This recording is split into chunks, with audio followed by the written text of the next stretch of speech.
Hello friends, welcome back to our YouTube channel SSC Tools. Today we are going to discuss second part of set number 8, which is the previous year question paper of DSSB Grade 4 exam 2017. It is beneficial for all your exams conducted under DSSB board, whether it is PGT, TGT, LDC, Lekpal, PRT and others. So starting from first question, हमारा first question है 181 question, जिसमें पूछा गया आपको correct meaning of the idiom या प्रोवर। तो idiom या प्रोवर का हमें मीनिंग बताना है। तो ईडियम है हमारी ए हॉर्नेस्ट नेस्ट। तो हॉर्नेस्ट नेस्ट का मतलब क्या होता है? तो इसका मतलब क्या होता है, चार ऑप्शन दिए गए हैं, a reward, unpleasant situation, dilemma या कंफर्टेबल पोजीशन। तो हॉर्नेस्ट नेस्ट का मतलब होता है एन अनप्लीजेंट सिचुएशन। तो ऑप्शन नंबर 20 का करेक्ट हो जाएगा। तो सॉल्यूशन भी आप यहाँ से देख सकते हैं। हॉर्नेस्ट नेस्ट का मतलब होता है ए वेरी डिफ़िकल्ट और unpleasant situation specially in which a lot of people get very angry and complain. Okay, तो 181 का हमारा आंसर क्या हो जाएगा? ऑप्शन नंबर बी, हॉर्नेस्ट नेस्ट क्या है? एक ईडियम है जिसका मतलब होता है एन अनप्लीजेंट सिचुएशन। जो सिचुएशन कैसी होती है? अनप्लीजेंट होती है। नेक्स्ट है 182 क्वेश्चन, जिसमें पूछा गया है गिफ्ट ऑफ द गैप। तो ये अगेन एक ईडियम है जिसका मीनिंग आपको बताना होगा। गिफ्ट ऑफ द गैप, इसका मतलब क्या होता है? जिसको बहुत ज़्यादा अच्छी पावर दी होती है गिफ्ट में गॉड ने, कि उसको फ्लुएंसी स्पीच बहुत अच्छी होती है, तो उसको कहते हैं गिफ्ट ऑफ द गैप। यानी कि फ्लुएंसी ऑफ स्पीच, बोलने की जिसकी क्षमता बहुत अच्छी होती है, उसको हम कहते हैं कि गिफ्ट ऑफ द गैप है इसके पास।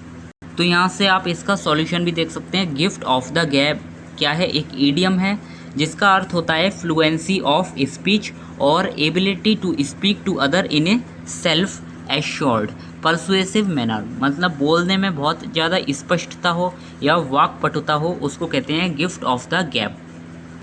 नेक्स्ट थर्ड क्वेश्चन, जिसमें अगेन आपसे एक ईडियम दी गई है, उसका अर्थ पूछा गया है play fast and loose.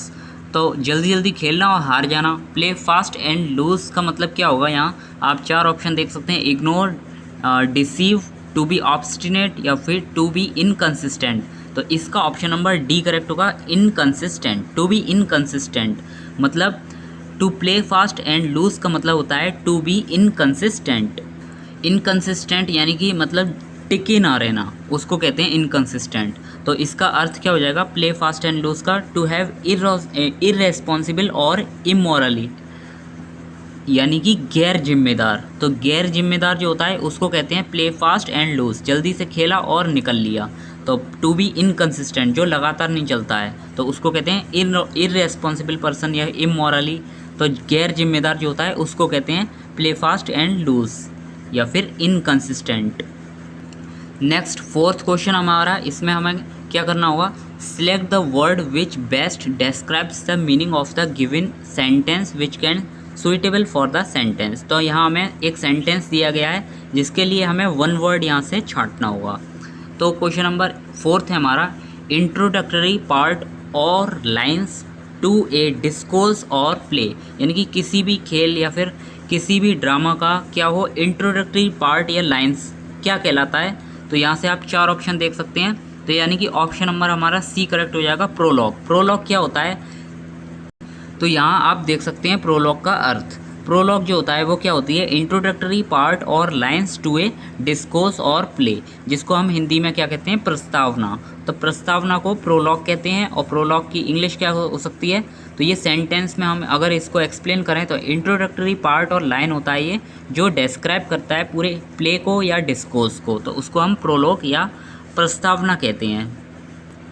Next है फिफ्थ क्वेश्चन, जिसमें अगेन आपसे वन वर्ड पूछा गया है, one who pretends to be what he is not. तो वन हु प्रिटेंड्स जो एक बहाना करता है या दिखावा करता है। प्रिटेंड्स का मतलब होता है दिखावा करना। तो जो भी दिखावा करता है, to be what he is not, कि जो वह नहीं है वह बनने का दिखावा करता है, तो ऐसे लोगों को क्या कहा जाता है? हिपोक्राइट। हिपोक्राइट ऐसे लोगों को कहा जाता है जो वो है नहीं और दिखावा करता है वह होने का। जैसे one who pretends to be what he is not, तो वो पाखंडी कहलाता है हिंदी में। और जो अदर चार ऑप्शन है वो गलत हैं। हिपोक्रेट कौन होता है? जो प्रिटेंड्स करता है to be what he is not, जो वह नहीं है फिर भी वह होने का क्या करता है? दिखावा करता है, तो उसको कहते हैं हिपोक्रेट। ऑप्शन नंबर डी इसका करेक्ट है। नेक्स्ट है 6th क्वेश्चन। तो फ्रेंड्स हमारे जितने भी अभी तक क्वेश्चन आ रहे हैं जैसे कि ईडियम फ्रेजेस के या वन वर्ड के, तो ये आपको सभी वोकेब्स की क्लासेस में करवा दिए जाएंगे। आप वहाँ से जाकर पूरा कंप्लीट कर लेना। और अब तक जितने भी आए हुए हैं एसएससी के या किसी भी कॉम्पिटिटिव एग्ज़ाम में या फिर जो भी संभावित हैं, आपके हमारी वोकेब की क्लासेस से बाहर नहीं जाने वाला एक भी। तो यहाँ से 6th क्वेश्चन हम कंप्लीट करते हैं। Someone who is able to use both his hands with equal skill. तो जो भी यूज़ करता है अपने दोनों हैंड्स को इक्वल स्किल के साथ, उसको ऐसे लोगों को क्या कहा जाता है? जो अपने दोनों हाथों से लिख लेता है या दोनों हाथों से काम कर लेता है, तो ऐसे लोगों को क्या कहा जाता है? ऑप्शन नंबर इसका बी करेक्ट हो जाएगा, एम्बीडेक्स्ट्रस। एम्बीडेक्स्ट्रस एक ऐसा व्यक्ति को कहते हैं जो अपने दोनों हाथों को विद ईज़ यूज़ कर सकता है। यहाँ से आप इसका सॉल्यूशन भी पढ़ सकते हैं। ऑप्शन नंबर बी इसका करेक्ट हो जाएगा, ambidextrous, someone who is able to use both hand with equal skill. Next है 7th क्वेश्चन, ये डायरेक्ट इनडायरेक्ट का है। तो यहाँ से क्वेश्चन पढ़ सकते हैं आप, you said to me what you doing here, what are you doing here. तो यू सेड टू मी, तुमने मुझसे क्या कहा कि what are you doing here, कि तुम यहाँ क्या कर रहे हो। तो यहाँ हम इसको कैसे चेंज करेंगे? डायरेक्ट इनडायरेक्ट का क्वेश्चन बहुत ईजी पूछा जाता है इसमें। तो यू सेड टू मी, तो यहाँ क्वेश्चन वर्ड की वजह से सेड को क्या हो जाएगा? आस्क्ड। तो यू आस्क्ड मी और टू हट जाता है, तो you asked me what, question word को हम ऐसे लिखते हैं। फिर यहाँ से आप देख सकते हैं कि जैसे तुमने मेरे से कहा, यू सेड टू मी कि व्हाट आर यू डूइंग, कि तुम क्या कर रहे हो। तो यहाँ जो यू है वो आई के अकॉर्डिंग कन्वर्ट होगा, तो यू को क्या हो जाएगा? आई हो जाएगा। तो आप यहाँ से देख सकते हैं, you asked me what I. और आपको ये पता है इनडायरेक्ट स्पीच में आर या इज़ या एम कोई भी चीज़ दी हो, इज़ एम आर, उसको वॉज या वर में कन्वर्ट करते हैं। तो आई के अकॉर्डिंग यहाँ क्या हो जाएगा? वॉज। एम तो लगेगा नहीं, ये भी गलत है और ये भी गलत है। हेड वाला भी गलत हो गया क्योंकि इज़ एम आर, आपको ये चीज़ ध्यान रखनी है, इज़ आए या एम आए या आर आए और उसके बाद प्लस आई एन जी लगी हो, तो आपको ये चीज़ ध्यान रखनी है, ये वॉज और वर में कन्वर्ट हो जाता है, वॉज या वर में। अब वॉज किसके संग लगता है? तो ये सिंगुलर के संग लगता है, और वर किसके संग लगता है? ये प्लूरल के संग लगता है, और आई के साथ हमेशा वॉज का यूज़ होता है। तो आप यहाँ से देख सकते हैं कि यहाँ जो है you asked me what I was doing और हेयर को देयर। तो यहाँ से आप समझ सकते हैं इनडायरेक्ट स्पीच में अगर आपको कुछ भी नहीं आता, इतना पता है कि इज़ एम आर को वॉज वर में कन्वर्ट करते हैं, तो यही सेंटेंस आपका करेक्ट हो जाएगा, ऑप्शन नंबर सी। बाकी जिन लोगों को पता है उसको समझ में आ ही गया होगा। सॉल्यूशन पढ़ना है तो यहाँ से देख सकते हैं। नेक्स्ट है 8th क्वेश्चन, जिसमें गो गोज़ यानी कि गो को गोज़ लिखा है। तो यहाँ आपको 4 ऑप्शन दिए गए हैं, तो आप यहाँ से देख सकते हैं कोई एक ऑप्शन आपका करेक्ट होगा। अच्छा, आप यहाँ से ये देखिए कि गो है जो वो प्रेजेंट इंडेफिनिट टेंस में सिंगुलर के साथ यूज़ होता है या प्लूरल के साथ। तो आपको पता है कि गो जो है वो प्लूरल के साथ यूज़ होता है, क्योंकि प्लूरल के साथ आप पढ़ चुके हैं, कई बार ये डिस्कस हो चुका है यहाँ कि प्लूरल के साथ या एस या ई एस का यूज़ नहीं किया जाता है। तो गो में एस या ई एस जब नहीं लगा है तब प्लूरल के साथ यूज़ होता है। जब एस या ई एस गोज़ में लगा है, गो में ई एस लगा दिया हमने, तब ये सिंगुलर के साथ यूज़ होगा। तो आप यहाँ से देख सकते हैं जो पहला वर्ड है वो प्लूरल के साथ यूज़ होता है और दूसरा सिंगुलर के साथ यूज़ होता है। तो ऐसे ही हम यहाँ देखते हैं कि एक ही टेंस के ये 2 पार्ट हैं, गो या गोस। सेम ऐसे ही हमें हैज़ या हैव, आप देख सकते हैं हैज़ या हैव जो होता है वो एक ही सेंटेंस के 2 पार्ट हैं, जिसमें हैव जो होता है वो प्लूरल के साथ यूज़ होता है, जबकि हैज़ जो होता है वो सिंगुलर के साथ यूज़ होता है। जबकि हैव और हैड दोनों अलग अलग हैं। हैव जो होता है वो प्रेजेंट टेंस का है और हैड पास्ट टेंस का है, तो ये तो ऑप्शन ही कट गया। नेक्स्ट देख सकते हैं आप ऑप्शन नंबर सी देख सकते हैं, हैव और बीन, ये तो बिल्कुल गलत हो गया। हैव बीन कुछ सेंस ही नहीं है, क्योंकि बीन तो कुछ हेल्पिंग वर्ब है ही नहीं। हैव एक हेल्पिंग वर्ब है और इसके साथ हैज़ का यूज़ होना चाहिए, क्योंकि हैज़ किसके संग? हैव तो प्लूरल के संग होता है, ओके, यहाँ से देख सकते हैं। और हैज़ जो होता है वो सिंगुलर के साथ यूज़ होता है, यानी कि इसका option number A he correct होगा। ऐसा इसमें कोई ऑप्शन नहीं दिख रहा जो बिल्कुल सूटेबल हो ए के अलावा। अच्छा, डी ऑप्शन क्यों इनकरेक्ट है?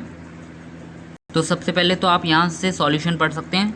अच्छा, हैव और आर दोनों अलग अलग सेंटेंस हैं। हैव जो होता है वो प्रेजेंट परफेक्ट होता है, जबकि आर जो होता है वो प्रेजेंट कंटिन्यूस में यूज़ होता है। तो इसलिए ये भी कट गया, ये भी कट गया। अलग अलग टेंस हैं, एक ही टेंस का बस ये चीज़ दिख रहा है, और ये प्लूरल के साथ होता है, ये सिंगुलर के साथ। सेम ऐसा जैसे यहाँ दिखाया गया है, गो जो है वो प्लूरल के साथ होता है, गो सिंगुलर के साथ। सेम ऐसे ही यहाँ हो रहा है। ऑप्शन नंबर ए करेक्ट हो जाएगा इसका। नेक्स्ट है 9th question, what is the colour of A clear sky? जो साफ आकाश दिखता है उसका कलर क्या होता है? तो यहाँ से 4 ऑप्शन दिए गए हैं। आपको एक ऐसा वर्ड छांटना है जो स्काई के कलर को डिफाइन करता है। तो ऑप्शन नंबर हमारा डी करेक्ट हो जाएगा, एज्योर। जो आपका एज्योर है वो कलर होता है स्काई का। यहाँ से पढ़ सकते हैं आप सॉल्यूशन। एज्योर का मतलब क्या होता है? Bright blue colour like the sky. तो स्काई जो कलर होता है उसको एग्जैक्ट हम अगर वन वर्ड में कहें तो एज्योर होता है। नेक्स्ट 10th क्वेश्चन, जिसमें आपसे पूछा गया है which is the nearest meaning, यानी कि सिनोनिम पूछा गया है आपका जो सबसे इसके नियरेस्ट मीनिंग को शो करता है। तो फर्स्ट है हमारा सरप्टिटियस। तो सरप्टिटियस का मतलब क्या होता है? इसका मतलब होता है कोई रहस्यमयी कोई बात हो तो उसको कहते हैं सरप्टिटियस। तो इसका मतलब क्या है? ऑप्शन नंबर सी करेक्ट है, सीक्रेट। यहाँ से आप इसका सॉल्यूशन भी पढ़ सकते हैं। ऑप्शन नंबर सी हमारा करेक्ट है, सीक्रेट। तो सरप्टिटियस का मतलब गुप्त या छल से किया हुआ। इसका सिनोनिम क्या हो जाएगा? सीक्रेट, गुप्त या रहस्यमय। हॉस्टाइल का मतलब होता है शत्रुता, और सुपरफ्लुअस का मतलब फालतू, और डिसमल का मतलब उदास। नेक्स्ट है 191st क्वेश्चन, यानी कि हमारा 11th क्वेश्चन आज का। रिकैल्सिट्रेंट का मतलब क्या होता है? रिकैल्सिट्रेंट का मतलब होता है हठी। जो हठी होता है या जिद्दी होता है तो उसको कहते हैं हम रिकैल्सिट्रेंट। तो यहाँ आप देख सकते हैं फ्रेंडली, ट्रुथफुल, हॉस्टाइल या ऑब्स्टिनेट। तो ऑप्शन नंबर सी करेक्ट है, ऑब्स्टिनेट मतलब भी हठी होता है या जिद्दी होता है। तो जो भी जिद्दी होता है या हठी होता है उसको हम ऑब्स्टिनेट कहते हैं, और रिकैल्सिट्रेंट भी उसी को कहते हैं। ट्रुथफुल ईमानदार, हॉस्टाइल का मतलब शत्रुवत। Next 192nd question. तो 192 से 194 जो अगले 3 क्वेश्चन है, तो उसमें आपको देखना है कि a part of the sentence is underline. जैसे यहाँ ये जो हमारा पार्ट है सेंटेंस का उसमें अंडरलाइन हो रही है। Select the option which when substituted for the underline part. तो हमने इस चारों ऑप्शन में से एक ऐसा ऑप्शन छांटना है जिसको सब्सटीट्यूट अगर किया जाए, यानी कि प्रतिस्थापित किया जाए इस वर्ड की जगह, तो वो इम्प्रूव करे सेंटेंस को। और जहाँ इम्प्रूवमेंट की आवश्यकता नहीं है वहाँ नहीं करना है, जहाँ पॉसिबल है वहीं करना है हमें इम्प्रूवमेंट। तो यहाँ से देख सकते हैं हमारा क्वेश्चन है, the boss was very angry with Ashok for not meeting the deadline. तो यहाँ आप देख सकते हैं जो विद है वो एक प्रीपोजिशन है। अच्छा, एक बात बता दें आपको कि जितनी भी प्रीपोजिशन की और फ्रेजल वर्ब की क्लासेस हैं वो आपको हमारी वोकैब्स में ही मिल जाएंगी। और वोकैब्स की क्लासेस 2 दिन से नहीं हो पाई है। आई नो कुछ प्रॉब्लम थी इस वजह से, लेकिन आपको अब रेगुलर मिलेगी वोकैब की क्लासेस, तो आप उसको ज़रूर अटेंड करना, बहुत इंपॉर्टेंट रहेगी इंग्लिश वालों के लिए तो। और इंग्लिश जो जनरल पेपर आता है उसके लिए भी इम्पॉर्टेंट रहेगी, और जो टीजीटी देना चाह रहे हैं उनके लिए तो है ही है। खैर, तो सभी के लिए इम्पोर्टेंट है खैर, क्योंकि वोकैब का रोल आप देख ही चुके होंगे। जनरल पेपर में भी आपसे 5 से 6 क्वेश्चंस जो होते हैं वो डायरेक्टली वोकैब से होते हैं, और इनडायरेक्टली भी अगर कहें तो 8 क्वेश्चन लगभग वोकैब से ही रिलेट होते हैं। तो यहाँ देख सकते हैं the boss was very angry. अच्छा, एंग्री जो वर्ड होता है ना, एंग्री का मतलब होता है क्रोधित होना। तो क्रोधित जिससे होते हैं उसके लिए विद का ही यूज़ किया जाता है। तो एंग्री किस पर है? अशोक पर। तो एंग्री विद अशोक यहाँ बिल्कुल करेक्ट है, कोई भी इम्प्रूवमेंट की ज़रूरत नहीं है। सॉल्यूशन भी देख सकते हैं यहाँ से, एंग्री विद समवन, किसी से अगर गुस्सा होते हैं तो हम विद का यूज़ करते हैं। फिर उसके बाद आपको एक और चीज़ जाननी चाहिए, अगर हम एंग्री किसी व्यक्ति से होते हैं तो विद का यूज़ करते हैं, बिल्कुल सही है। लेकिन जिस बात से होते हैं उस पर हम एट का यूज़ करते हैं। सपोज़ हम एक सेंटेंस लिखते हैं, तो हमारा एक सेंटेंस है I am angry with you, सही है बिल्कुल, क्योंकि यहाँ मैं किससे क्रोधित हूँ? तुमसे। तो तुमसे कोई व्यक्ति है तुम, तो इसलिए हमने विद का यूज़ किया। लेकिन किस बात पर? तो जिस बात पर हम क्रोधित हैं उसको हम एट का यूज़ करते हैं, एट व्हाट यू से। मैं क्रोधित हूँ तुमसे किस पर, व्हाट यू से, जो तुमने कहा है उस पर क्रोधित हूँ। तो एट, यहाँ एट का यूज़ होगा, लेकिन जिससे क्रोधित हैं तो उसके लिए हम विद का यूज़ करते हैं। जिस बात पर क्रोधित हैं, व्हाट यू से, जो तुमने कहा है इस पर नाराज़ हूँ मैं, तो यहाँ एट का यूज़ हुआ। तो ये चीज़ बहुत इंपॉर्टेंट है, याद रखनी है आपको। विद का यूज़ तो अगर किसी व्यक्ति से एंग्री है तो हम विद का यूज़ करेंगे, लेकिन जिस बात से एंग्री है तो उसके लिए एट का यूज़ करेंगे। ऐसे ही आपको एक और वर्ड बहुत पूछा जाता है, एग्री, AGREE। तो एग्री वर्ड का यूज़ क्या होता है, एग्री जो होता है उसके साथ प्रीपोजिशन विद का यूज़ होता है। विद का यूज़ अगर किसी व्यक्ति के लिए करते हैं एग्री, अगर हम किसी व्यक्ति से सहमत हैं, एग्री का मतलब होता है सहमत होना। अगर किसी व्यक्ति से सहमत हैं तो हम विद का यूज़ करते हैं, और जिस बात पर या जिस मैटर पर सहमत हैं उसके साथ ऑन का यूज़ होता है। सेम ऐसे ही हमने जैसे यहाँ किया था एंग्री के साथ विद का यूज़, तो यहाँ भी एग्री के साथ भी विद का यूज़ होता है। लेकिन एंग्री के साथ अगर जिस बात से एंग्री होते हैं उसके लिए हम एट का यूज़ करते थे, लेकिन यहाँ एग्री के साथ में ऑन का यूज़ कर रहे हैं। एक एग्जाम्पल के थ्रू समझते हैं। तो हमारा एग्जाम्पल है, he agreed with you on this matter. तो एग्री के साथ हमने किसका यूज़ किया है, विद का यूज़ किया है, जैसे हमने एंग्री के साथ किया था। तो ही एग्रीड विद यू, तो ये क्या हो, इसका मतलब क्या हुआ, ही एग्रीड, वह सहमत है किससे, तुमसे, तुमसे सहमत है, तो यू के साथ हमने विद यू का यूज़ किया है। एग्री हमेशा किसके साथ फॉलो होगा, विद के साथ, क्योंकि ही एग्री विद यू। फिर ठीक है, यहाँ से विद का यूज़ कर लिया आपने, क्योंकि व्यक्ति से आप सहमत हैं तो हमने विद का यूज़ किया है। लेकिन जिस मैटर या जिस बात पर सहमत हैं उसके साथ हमने ऑन का यूज़ किया है। He agree with you on this matter, तो इस मैटर पर एग्री हैं तो हम ऑन का यूज़ यहाँ किया है हमने यहाँ। तो आप समझ सकते हैं कि विद का यूज़ अगर व्यक्ति है तो उसके सामने हम विद का यूज़ करेंगे, लेकिन अगर कोई मैटर है या कोई बात है या जिस बात पर हम सहमत हुए हैं तो उसके साथ में हम ऑन का यूज़ करेंगे। तो आप सेंटेंस पूरा रीड कर लीजिए, आपको बिल्कुल क्लियर हो जाएगा। He agreed with you on this matter. Next sentence है 193 क्वेश्चन, जिसमें अगेन आपको इम्प्रूवमेंट अगर यहाँ ज़रूरत है तो करना है।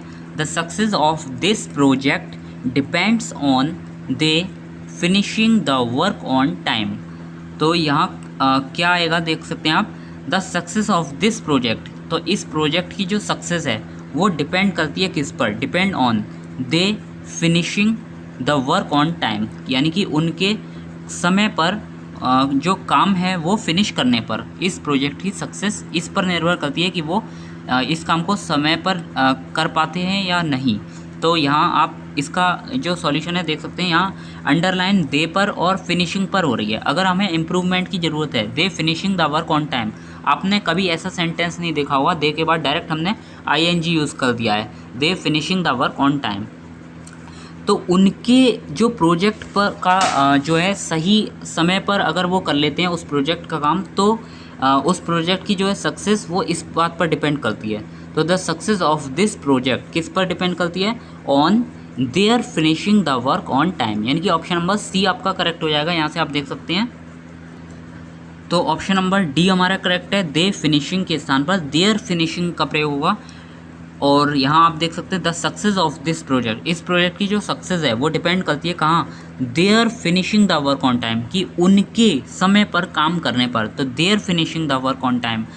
और इसका कोई ग्रामेटिकली स्ट्रक्चर हम नहीं बता सकते, क्योंकि अगर आपकी रीडिंग स्किल थोड़ी बहुत अच्छी है तो आप इस सेंटेंस को बिना पढ़े बिना किसी रूल के कर सकते हैं, लेकिन इसका सॉल्यूशन कुछ आपको नहीं बताया जा सकता अनलेस आप जब तक रीड नहीं करते हैं अच्छे न्यूज़पेपर या कोई भी रीडिंग स्किल आपकी अच्छी है, कोई भी बुक आप रीड करिए, जो भी चीज़ पढ़िए इंग्लिश में आप उसको पढ़ने की कोशिश कीजिए, इंग्लिश को सुनने की कोशिश कीजिए। अगर कोई न्यूज़ आती है, सबसे अच्छी इंग्लिश इम्प्रूवमेंट की जो प्रक्रिया है वो आप इंग्लिश न्यूज़ सुन सकते हैं रोज़।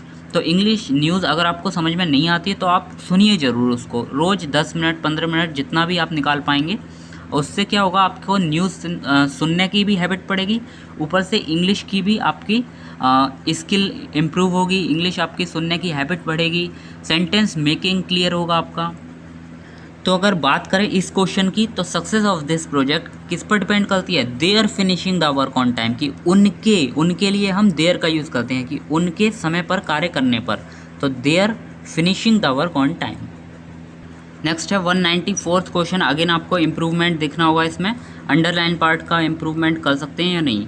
आई offered food to the hermit but he denied it. तो आई ऑफर्ड फूड, मैंने क्या काम किया, फूड को ऑफर किया टू द हर्मिट, हर्मिट मतलब संत होता है, महात्मा, संत या महात्मा को मैंने क्या काम किया, फूड को ऑफ़र किया, बट लेकिन उन्होंने क्या काम किया, ही डिनाइड इट, उन्होंने उसको मना कर दिया, इनकार कर दिया। तो वो डिनाइड का मतलब होता है किसी को इनकार करना, और वो भी अच्छे मूड से ना इनकार करना। तो अगर आप खुद ही सोचिए, किसी हर्मिट, हर्मिट कौन होता है, बहुत सज्जन पर्सन होता है, और अगर आप उसको फूड को ऑफ़र करोगे, अगर उसका पेट भरा हुआ है तो वो विनम्रतापूर्वक प्यार से मना करेगा। तो जब ऐसे चीज़ से विनम्रतापूर्वक मना की जाती है तो उसके लिए डिक्लाइन का यूज़ किया जाता है, ना कि डिनाइडेड। डिनाइड का यूज़ तब किया जाता है जब आप क्रोधित होकर किसी चीज़ से मना करते हैं, तब डिनाइड का यूज़ किया जाता है।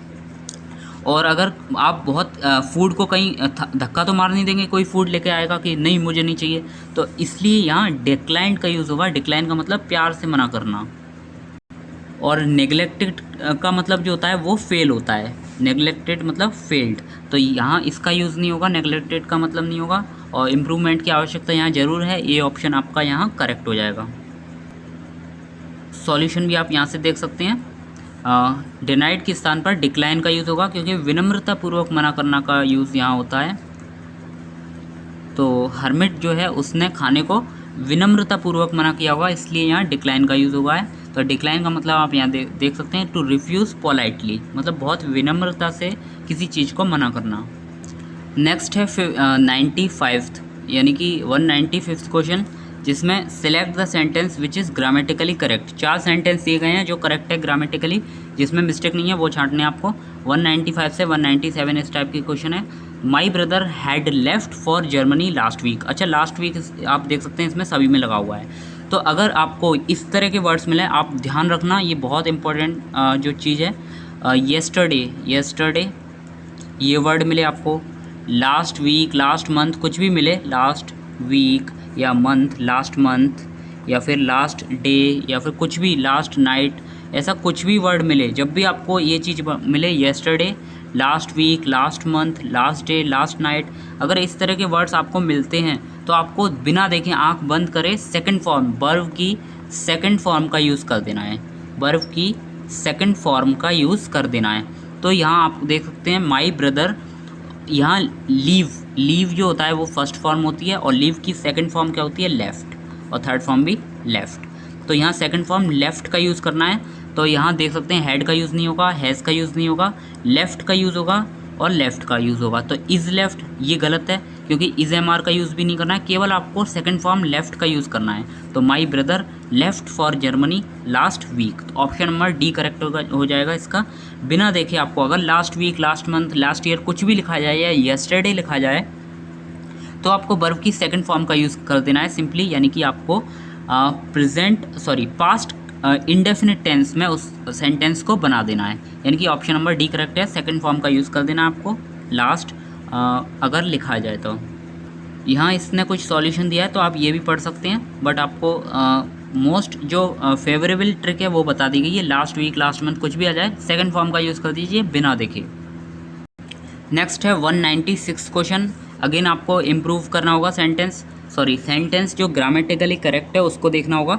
आई एम गोइंग टू से, मैं कहने जा रहा हूँ, क्या, दिस, इस बात को, एट हिज फेस, उसके फेस पर, उसी के डायरेक्ट फेस पर मैं उसको ये बात कहने जा रहा हूँ। तो I am going to say this over his face, I am going to say this on his face, या फिर I am going to say this to his face. तो यहाँ आपको ये चीज़ दिख जाएगी सभी में, यहाँ तक तो ये बिल्कुल सेम सेंटेंस है कि आई am going to say this, मैं ये कहने जा रहा हूँ, उसी के मुंह पर कहने जा रहा हूँ, मैं उसके ठीक सामने उसके मुंह पर कहने जा रहा हूँ। तो आप इसके लिए किस चीज़ का यूज़ करेंगे, at his face, over his face, on his face या टू हिज फेस। अच्छा, एट हिज फेस जो होता है, एट का यूज़ कब किया जाता है आपको पता होगा, कई बार डिस्कस भी हो चुका है यहाँ। एट पॉइंट ऑफ प्लेस के लिए यूज़ किया जाता है, तो या फिर किसी डेट पर बुलाए जा रहे हैं या फिर किसी भी निश्चित प्लेस पर किसी को बुला रहे हैं, तब हम एट का यूज़ करेंगे। तो यहाँ किसी उसके फेस पर किसी को बुला तो रहे नहीं है, या कोई उसका जो फेस है वो एकदम निश्चित स्थान तो है नहीं जो एट का यूज़ कर देंगे, तो ऑप्शन नंबर ए कट गया। ओवर हिज फेस क्या होता है? अच्छा, जब किसी जैसे हेलीकॉप्टर अगर मेरे फेस के ऊपर से जा रहा है, या मेरे ऊपर से जा रहा है, तो ओवर मी या ओवर द रूफ, छत के ऊपर से जा रहा है, ओवर द हाउस, ये हाउस है अगर कोई, और ऊपर से हेलीकॉप्टर जा रहा है, तो हम ओवर का यूज़ उस टाइम करेंगे जब कोई हेलीकॉप्टर या फिर कोई भी चीज़ उसके ऊपर से उड़ रही होगी, तो ओवर का यूज़ करते हैं, ओवर द हाउस। तो यहाँ ओवर द हाउस उसके फेस के ऊपर तो कहोगे नहीं। ऑन हिज फेस क्या होता है कि किसी चीज़ पर, जैसे टेबल पर अगर कोई व्यक्ति खड़ा है, तो हम यहाँ ऑन द टेबल का यूज़ करते हैं, तो फेस पर खड़े होकर तो कहना नहीं है हमें, तो ये तीनों तो ऑप्शन कट गए।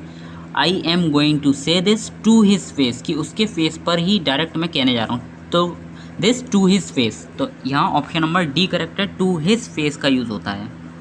यहाँ से आप इसका सॉल्यूशन भी देख सकते हैं, ग्रामेटिकली करेक्ट जो है वो डी है, और आई am going to say this to his face, हमेशा ये सेंटेंस ध्यान रखना आप, जब भी आप किसी के मुंह पर वो बात कहते हैं तो टू हिज फेस का यूज़ होता है। नेक्स्ट है 197th क्वेश्चन, इसमें अगेन 4 सेंटेंस दिए गए हैं। तो यहाँ आपको ये सेंटेंस आपको जो है शुरुआत के वो सब एक से हैं, this is the best, this is the best, this is the best, तो दिस इज़ बेस्ट, तो ये तो कट ही गया, क्योंकि बेस्ट जो है वो सुपरलेटिव डिग्री है, और सुपरलेटिव डिग्री से पहले दा का यूज़ होता है, तो डी ऑप्शन तो काट ही देना, क्योंकि यहाँ दा का यूज़ नहीं किया है इसने, तो ये कट गया। अच्छा, दिस इज़ द बेस्ट सही है, ये तीनों सेंटेंस यहाँ तक तो बिल्कुल करेक्ट है, दिस इज़ द बेस्ट। अब क्या बेस्ट है? Which my family could do for me, मतलब जो मेरी फैमिली ने मेरे लिए किया है वो मेरे लिए क्या है? बेस्ट है अब तक। This is the best what my family could do for me, जो भी मेरी फैमिली कर सकी मेरे लिए, वो मेरे लिए क्या है? दिस इज़ द बेस्ट, ये बेस्ट है। This is the best that my family could do for मी, तो यहाँ इसको आपको 3 सेंटेंस में दिया गया है, तो यहाँ आपको या तो विच या व्हाट या दैट, इन तीनों में से ऐसा वर्ड यूज़ करना है जो सबसे ज़्यादा यहाँ सुइटेबल लग रहा हो। तो विच का यूज़, व्हाट का यूज़ या दैट का यूज़ में से सबसे सुइटेबल जो है वो यहाँ व्हाट का यूज़ है। क्यों? This is the best what my family could do for मी, ये बेस्ट है जो मेरी फैमिली मेरे लिए कर सकी।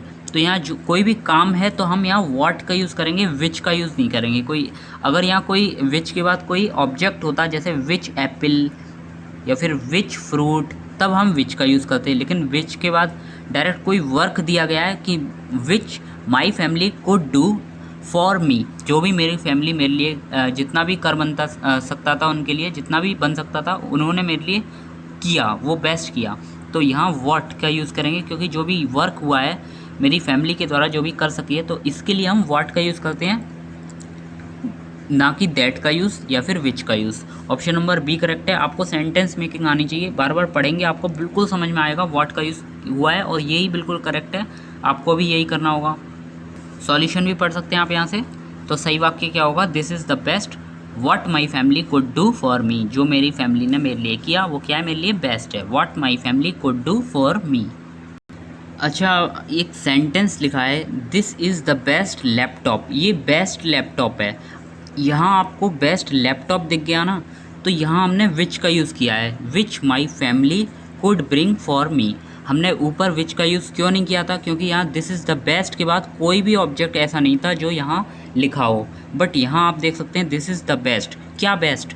ये दिस इज़ द बेस्ट क्या है? बेस्ट लैपटॉप बेस्ट है, तो लैपटॉप लगा है, यहाँ ऑब्जेक्ट है, इसलिए हमने विच का यूज़ किया है। This is the best laptop विच, कि जो मेरी फैमिली ने मेरे लिए ख़रीदा है वो मेरे लिए क्या है? बेस्ट लैपटॉप है। This is the best laptop which my family could bring for me, जो भी मेरी फैमिली मेरे लिए ख़रीद सकती है वो मेरे लिए बेस्ट लैपटॉप है। तो this is the best laptop विच, तो विच का यूज़ हमने कैसे किया आप समझ गए होंगे। अगर यहाँ कोई ऑब्जेक्ट दिखेगा आपको इससे विच से पहले, तब हम विच का यूज़ करते हैं। और व्हाट का यूज़ हमने इसीलिए नहीं किया, क्योंकि इसीलिए यहाँ किया है क्योंकि दिस इज़ द बेस्ट के बाद कोई यहाँ वर्ड नहीं था, इसलिए हमने व्हाट का यूज़ किया। अच्छा, व्हाट और दैट में क्या अंतर होता है? तो आपने बहुत से सेंटेंस डायरेक्ट इनडायरेक्ट में पढ़े होंगे, तो जो भी अगर he said to me that, तो उस जगह दैट का यूज़ होता है, ना कि हर जगह। तो आप ऑप्शन नंबर बी को ही करेक्ट करना, बिल्कुल सही है ये। नेक्स्ट है 198 से जो 200 वाले क्वेश्चन हैं उसमें हमें 4 ऑप्शन दिए गए हैं, जिसमें हमें अरेंज करना होगा 1 2 3 4, यानी कि PQRS जो क्वेश्चन होते हैं ये अरेंजमेंट वाले। तो अरेंज करना होगा ये 4 जो आपको सेंटेंस दिए गए हैं, सॉरी पार्ट ऑफ सेंटेंस दिए गए हैं, इसको मिलाकर आपको एक सेंटेंस बनाना है और जो भी क्रम आए उसको यहाँ इस तरह अरेंज करना है। तो यहाँ इसकी ट्रिक आपको बता दी गई थी। सबसे पहले सेंटेंस की स्टार्टिंग के लिए हमें एक सब्जेक्ट की ज़रूरत होती है। तो ऑल, ओवर ऑल कोर्ट्स, या फिर power of superintendence, each high court, या फिर विद इट्स ज्यूरिसडिक्शन। तो यहाँ 4 ऑप्शन दिए गए हैं। आप यहाँ से देख सकते हैं कि इन चारों ऑप्शन में सबसे ज़्यादा जो आपको पॉसिबिलिटी लग रही है कि सब्जेक्ट कौन सा हो सकता है। अच्छा, ऑल कोर्ट्स होता तो ये सब्जेक्ट हो सकता था, बट यहाँ ओवर लगा दिया। तो ओवर क्या हो गया, एक प्रीपोजिशन। तो किसी भी सेंटेंस की स्टार्टिंग एक preposition all, over, all courts, तो यहाँ से तो हो नहीं सकती है। पावर ऑफ सुपरिंटेंडेंस, तो ये भी नहीं हो सकती है। पावर ऑफ सुपरिंटेंडेंस, अच्छा एक बार को मान भी लें अगर पावर ऑफ सुपरिंटेंडेंस, तो यहाँ इसके बाद कौन सी वर्ब आएगी। आप देख सकते हैं यहाँ कोई वर्ब, ऐसा कोई सेंटेंस नहीं है जो वर्ब से यूज़ हो रहा हो, तो इसलिए दूसरा वाला बिल्कुल गलत हो जाएगा, यानी कि ये भी आपका सब्जेक्ट के रूप में नहीं यूज़ होगा। तीसरा, ईच हाई कोर्ट हैज़, देखो यहाँ वर्ब भी यूज़ हो रही है हमारी। Each high court, each high court यानी कि हर हाई कोर्ट, तो ये एक क्या हो सकता है, सब्जेक्ट बिल्कुल हो सकता है। ईच हाई कोर्ट आपको सब्जेक्ट दिख गया, फिर हेल्पिंग वर्ब भी दिख गई। ईच हाई कोर्ट, हर हाई कोर्ट के पास क्या होता है, हैज़ होता है। क्या होता है, पावर होती है। ओवरऑल कोर्ट्स पावर होती है। तो यहाँ से आप देख सकते हैं ईच हाई कोर्ट, हर हाई कोर्ट के पास हैज़ क्या होती है, पावर होती है। किसकी, सुपरिंटेंडेंस करने की। अच्छा, सुपरिंटेंडेंस किसके ऊपर करने की, ओवर ऑल कोर्ट्स, सभी कोर्ट्स के ऊपर। अच्छा, सभी कोर्ट्स के ऊपर, ऐसे कौन से कोर्ट्स, सभी कोर्ट्स, तो ऐसे कोर्ट्स जो इसकी ज्यूरिसडिक्शन के अंदर आते हैं, यानी कि हाई कोर्ट को पावर के पास क्या होती है, पावर होती है सुपरिंटेंडेंस की। सुपरिंटेंडेंस की पावर होती है। सुपरिंटेंडेंस का मतलब होता है अधीक्षक या अधीक्षण करना, सॉरी एक सेकेंड, अधीक्षण। तो सुपरिंटेंडेंस का मतलब होता है अधीक्षण करने की जो पावर होती है ना। तो हर हाई कोर्ट के पास पावर होती है सुपरिंटेंडेंस की over all courts with in its jurisdiction. Jurisdiction का मतलब होता है इसकी जो क्षेत्राधिकार यानी कि न्याय सीमा के अंतर्गत आते हैं, उनका ज्यूरिसडिक्शन के अंतर्गत आते हैं जो भी, तो उनका अधीक्षण करने का अधिकार जो होता है वो हाई कोर्ट के पास होता है। तो सबसे पहले आप यूज़ कर सकते हैं 3, ईच हाई कोर्ट। फिर उसके बाद हम यूज़ कर सकते हैं हैज़ द पावर ऑफ सुपरिंटेंडेंस, यानी कि इसके बाद 2 आ जाएगा।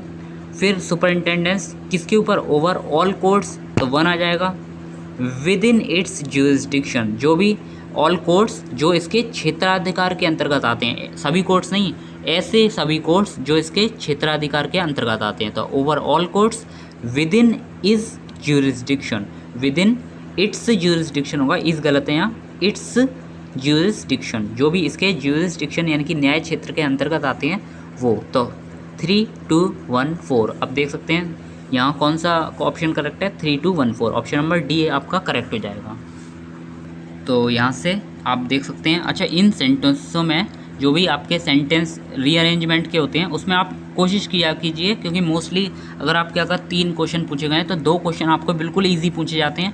आप देख सकते हैं कि सबसे पहले जो भी आपको सब्जेक्ट नज़र आ रहा हो तो उसको सबसे पहले उठा के रख दीजिए, बिल्कुल सही बन जाएगा आपका सेंटेंस। तो आपको सब्जेक्ट दिखाई दे रहा है ईच हाई कोर्ट, इसके अलावा कोई सब्जेक्ट बन ही नहीं रहा है, तो 3 और 3 यानी कि ये तो दोनों कट गए। अब इसको आप बना के देख लेना, आपको पता लग जाएगा, सेंटेंस डी बिल्कुल करेक्ट है।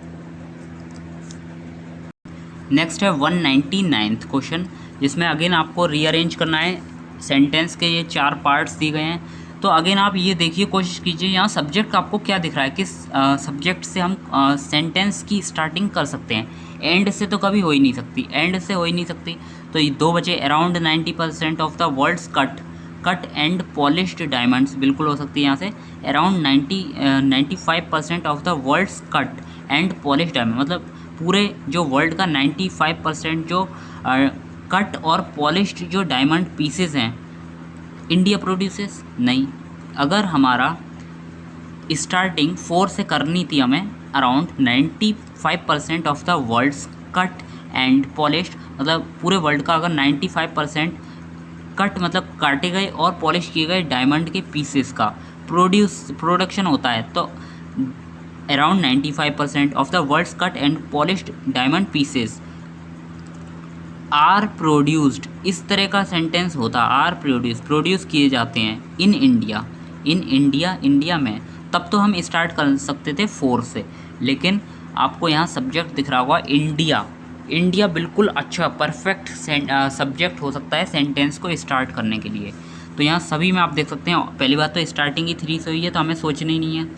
तो यहाँ से हमने क्या काम किया, इंडिया प्रोड्यूस करती है, क्या करता है India produce, around 95% of the world's cut and polished diamonds. India क्या उत्पन्न करता है, उत्पादन किसका करता है, इंडिया प्रोड्यूसेस अराउंड लगभग 95% ऑफ द वर्ल्ड्स, मतलब पूरी दुनिया का 95% कट, मतलब कट किया गया, एंड पॉलिश्ड, और पॉलिश किया गया डायमंड पीसेस का।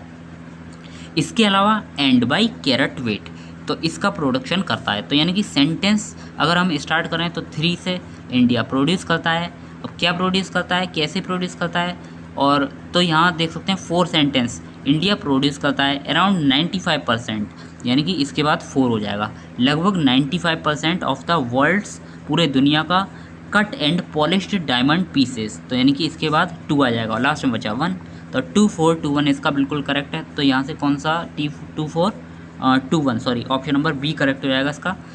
इंडिया प्रोड्यूस करता है 95% वर्ल्ड का cut and polished diamond pieces, तो यहाँ से यानी कि 3 4 2 और लास्ट में 1 कर देना आप, बिल्कुल करेक्ट हो जाएगा आपका। सॉल्यूशन भी देख लेना, हालांकि खास कुछ नहीं लिखा है इसमें।